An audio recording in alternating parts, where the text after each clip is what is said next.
number of new COVID-19 cases has remained above 5,000. Due to this, the National Security Council, NSC, announced on Friday that the current phase of the Movement Control Order, MCO 3.0, or total lockdown, has been extended for another 2 weeks.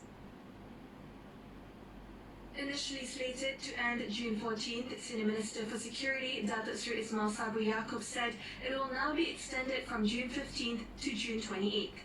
In a statement on Friday, he said the decision was reached based on recommendations by the Health Ministry, which was presented at the NSC meeting chaired by Prime Minister Tan Sri Muhyiddin Yassin.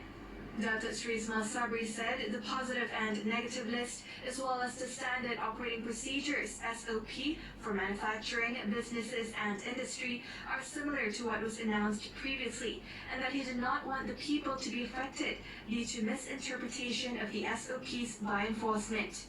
With the SOP remaining the same, he hoped there would not be any confusion on the matter.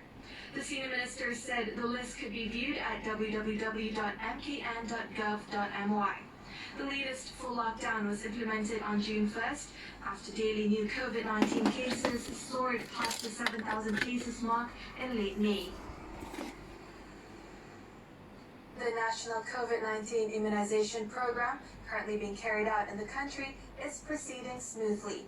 Prime Minister Tan Sri Muhyiddin Yassin said this can be seen by the high number of vaccine doses administered daily. Alhamdulillah, proses vaksinasi sudah meningkat. Kita tahu semalam 156,000 jumlahnya akan meningkat sampai 200